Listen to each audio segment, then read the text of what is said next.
नमस्कार विद्यार्थियों। 17वीं शताब्दी में कोटा के उत्थान पर दिए जाने वाले व्याख्यानों की श्रृंखला में यह तीसरा व्याख्यान है। प्रथम व्याख्यान में हमने कोटा राज्य के संस्थापक माधो सिंह की उपलब्धियों के संबंध में पढ़ा,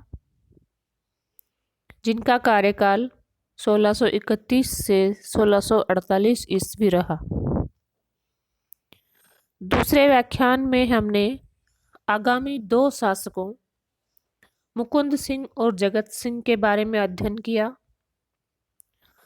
जिनका शासनकाल क्रमशः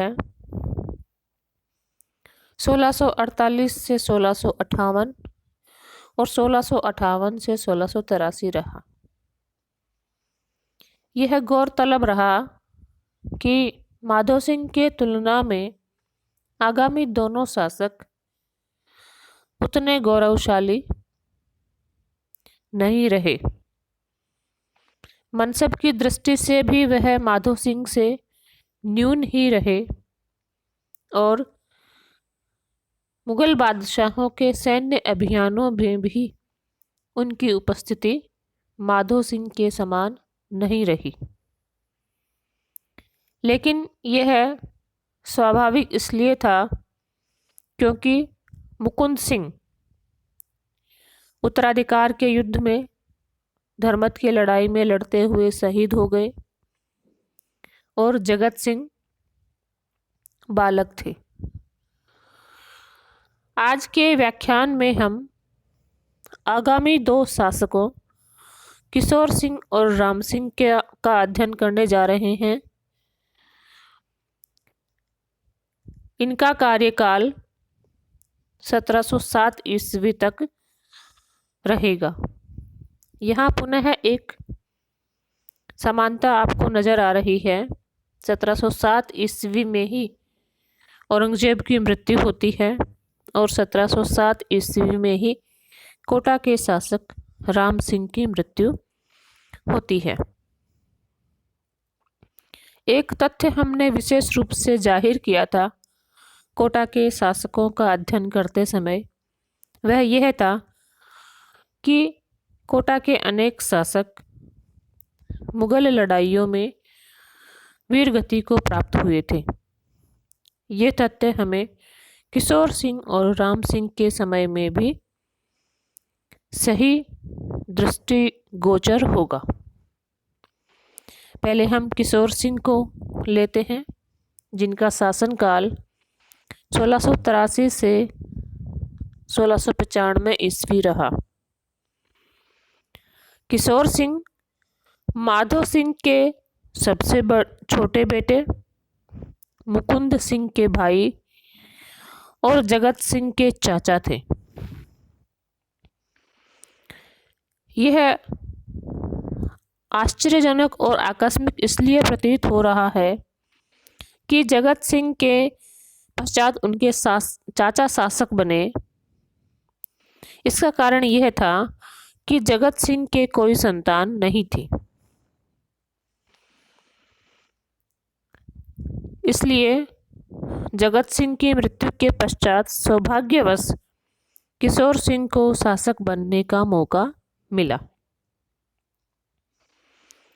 किशोर सिंह का मुगल सैन्य अभियानों में भागीदारी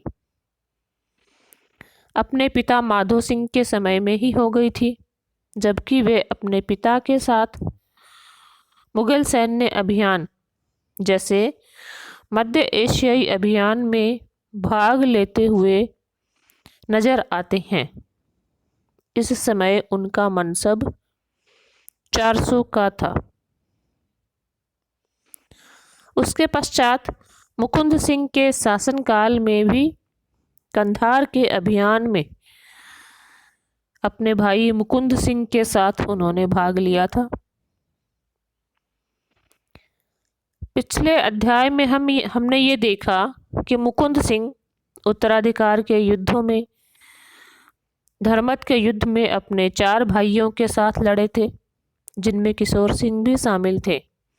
केवल किशोर सिंह ही इस लड़ाई में जीवित बच सके शेष मुकुंद सिंह समेत वीर गति को प्राप्त हुए। किशोर सिंह इस युद्ध में बुरी तरह घायल हुए थे, यद्यपि उनका जीवन बच गया था। जगत सिंह के शासनकाल में, जो कि मुकुंद सिंह की मृत्यु के पश्चात 1658 ईस्वी में प्रारंभ हुआ, किशोर सिंह जगत सिंह के साथ मुगल लड़ाइयों में भाग लेते रहे। जगत सिंह के साथ इन्होंने खजुआ के युद्ध में भाग लिया, जो औरंगजेब की तरफ से शाहजादा शुजा के खिलाफ लड़ी गई थी। इस युद्ध में औरंगजेब के पक्ष की विजय हुई थी। जगत सिंह अपने शासनकाल में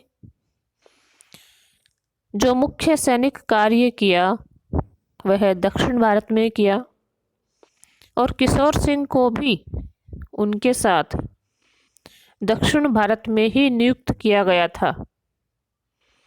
दक्षिण भारत में मुगल सम्राट औरंगजेब के सैन्य अभियान मराठों तथा बीजापुर और गोलकुंडा के शासकों के खिलाफ किए जा रहे थे। यह मुगल अभियान दक्षिण भारत की विजय से प्रेरित थे।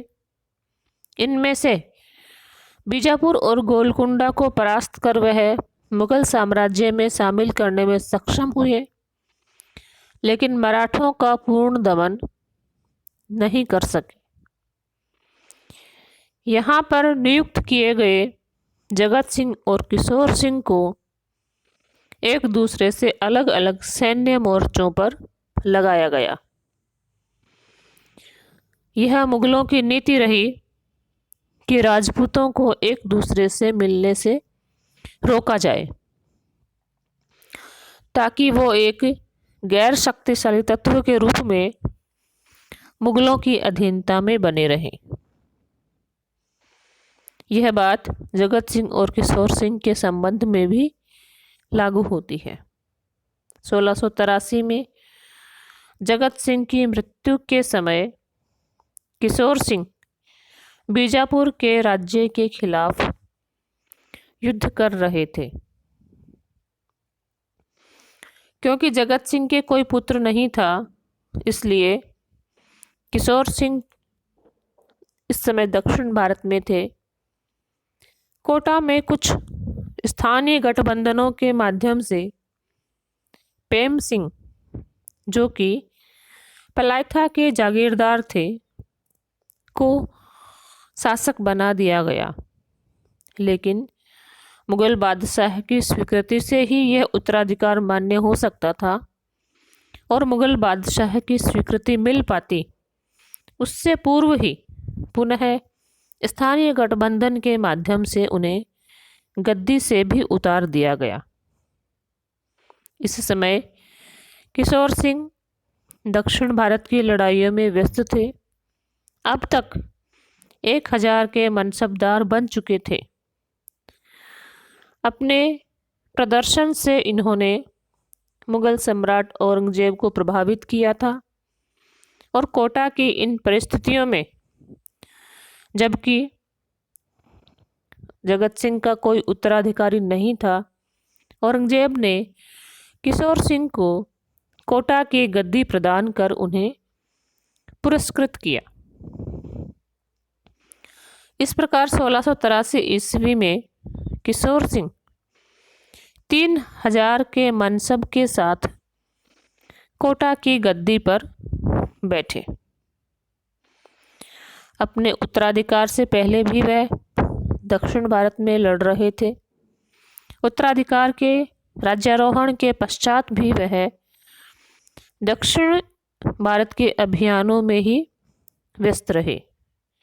ये लड़ाइयाँ इन्होंने बीजापुर और गोलकुंडा के राज्यों तथा मराठों के खिलाफ लड़ी थी। यह औरंगजेब के समय में होने वाले महत्वपूर्ण राजनीतिक सैनिक अभियान थे। औरंगजेब के समय की एक अन्य महत्वपूर्ण घटना उत्तर भारत में मथुरा आगरा क्षेत्र का जाट विद्रोह था, जिसकी परिणति कालांतर में भरतपुर के स्वतंत्र जाट राज्य की स्थापना के रूप में हुई। जाट विद्रोह को दबाने के लिए किशोर सिंह को नियुक्त किया गया। उसने जाटों के खिलाफ अभियान किए, जहां पे वह घायल हुए। पुनः उन्हें दक्षिण भारत में नियुक्त किया गया और दक्षिण भारत में ही सैन्य अभियानों के दौरान 1695 ईस्वी में उनकी मृत्यु हुई। यह स्पष्ट नहीं हो सका है कि विशेष रूप से कौन से युद्ध में उनकी मृत्यु हुई थी। फिर भी कर्नाटक में अरनी के घेरे के दौरान उन्हें मृत्यु को प्राप्त करना पाया जाता है। इस प्रकार पुनः एक उदाहरण जुड़ जाता है, जबकि राजपूत शासक मुगल सैन्य अभियानों के लिए कार्य करते हुए मृत्यु को प्राप्त होते हैं। किशोर सिंह, जो कि 3000 का मनसब लेकर शासक बने थे, के बारे में एक गलतफहमी यह पाई जाती है कि कहीं कहीं उन्हें 7000 का मनसबदार बताया गया है, लेकिन अन्य स्रोतों से इसकी पुष्टि नहीं हो पाती है। अधिक से अधिक यह स्वाभाविक लगता है कि वह 4000 जात और 3000 सवारों के मनसबदार बन गए हों। जो महत्वपूर्ण सैन्य प्रदर्शन उन्होंने किया था, उसके फलस्वरूप कोटा के क्षेत्र में भी कुछ विस्तार हुआ। जाटों के खिलाफ लड़ने के एवज में उन्हें केशवराय पाटन का परगना दिया गया। यह परगना बूंदी के शासक अनिरुद्ध सिंह से छीना गया था, क्योंकि अनिरुद्ध सिंह को भी जाटों के खिलाफ अभियान में लगाया गया था और वह युद्ध भूमि से पलायन कर गए थे। परिणाम स्वरूप अनिरुद्ध सिंह को दंडित किया गया और केशवराय पाटन का परगना बूंदी से छीन लिया गया। दूसरी तरफ किशोर सिंह ने घायल होकर इस सैन्य अभियान में बेहतर प्रदर्शन किया था, अतः उन्हें केशवराय पाटन के परगने के साथ पुरस्कृत किया गया। इसके अलावा कवाई का परगना उन्हें बीजापुर के घेरे के दौरान अपने वीरतापूर्ण प्रदर्शन के लिए दिया गया था। इस प्रकार किशोर सिंह एक ऐसे शासक के रूप में उपस्थिति दर्ज कराते हैं जिनकी मुगल सैन्य अभियानों में तुलनात्मक रूप से महत्वपूर्ण भूमिका रही और उनके समय में कोटा राज्य का विस्तार भी हुआ। 1695 ईस्वी में किशोर सिंह की मृत्यु के पश्चात राम सिंह शासक बने। राम सिंह अपने पिता के समय में 1000 के मनसबदार बनाए गए थे। वह अपने पिता किशोर सिंह के सबसे बड़े पुत्र नहीं थे, सबसे बड़े पुत्र बिशन सिंह थे। अतः राम सिंह और बिशन सिंह के मध्य किंचित युद्ध उत्तराधिकार के लिए हुआ, जिसमें विजय प्राप्त कर राम सिंह शासक बने। राज्यारोहण के समय उन्हें 3000 जात और 3000 सवार की मनसब प्रदान की गई। राज्यारोहण के पश्चात वह दक्षिण भारतीय अभियानों में मुगल बादशाह के दरबार में उपस्थित हो गए और मराठों के खिलाफ मुगल सैन्य अभियानों में अपनी भागीदारी निभाते रहे। यह तब तक चलता रहा जब तक कि 1707 ईस्वी में दक्षिण भारत में औरंगाबाद में औरंगजेब की मृत्यु नहीं हो गई। राम सिंह के भाग्य में भी अब अधिक समय तक जीवित रहना नहीं लिखा था। कारण यह था कि औरंगजेब के पुत्रों आजम और मुअज्जम के मध्य उत्तराधिकार के लिए युद्ध लड़ा गया। शाहजादा आजम इस समय दक्षिण भारत में था और मुअज्जम उत्तर पश्चिम सीमांत पर तैनात था। दक्षिण भारत में होने के कारण राम सिंह को आजम का पक्ष लेना पड़ा। आजम और मुअज्जम के मध्य लड़ी गई जाजऊ की लड़ाई में राम सिंह 20 जून 1707 ईस्वी को शहीद हो गए। इस प्रकार पुनः कोटा का शासक मुगल शाहजादों के मध्य लड़े गए उत्तराधिकार के युद्ध में शहीद हुआ। लेकिन इससे पहले वह अपनी दमदार उपस्थिति मुगल सैन्य अभियानों में दर्ज करा चुके थे। जिंजी की एक प्रसिद्ध लड़ाई मराठों के खिलाफ मुगल बादशाह के द्वारा किए गए सैन्य अभियानों में शामिल है। यह घेरा 8 वर्ष तक चलता रहा था और उसके पश्चात मुगल इस पर विजय प्राप्त कर सके थे। राम सिंह ने इस घेरे के दौरान अपने प्रदर्शन से मुगल बादशाह को खुश किया और उसे सम्मानित किया गया पुरस्कार स्वरूप, और कुछ परगने उसे इनाम में दिए गए। ये परगने जो राम सिंह के समय में कोटा के क्षेत्र में जोड़े गए थे, सारथल, छिपा बड़ौद और खानपुर के परगने थे। ये परगने मुगल बादशाह औरंगजेब के द्वारा दक्षिण भारतीय अभियानों में राम सिंह के शौर्यपूर्ण प्रदर्शन के पुरस्कार स्वरूप उसे प्रदान किए गए थे। औरंगजेब ने उसे राव की उपाधि दी और नौबत बजाने का विशेषाधिकार प्रदान किया। इस प्रकार पुनः कोटा का एक शासक अपनी महत्वपूर्ण उपस्थिति मुगल दरबार में एक मनसबदार के रूप में दर्ज कराता है, जिसके फलस्वरूप उसके अपने पैतृक राज्य का विस्तार भी होता है। 1631 ईस्वी में स्वतंत्र राज्य के रूप में स्थापित होने के बाद 1707 ईस्वी तक, औरंगजेब की मृत्यु तक, हमने कोटा के 5 शासक क्रमशः माधो सिंह, मुकुंद सिंह, जगत सिंह, किशोर सिंह और राम सिंह का अध्ययन किया। इनके समय में कोटा राज्य का विस्तार हुआ।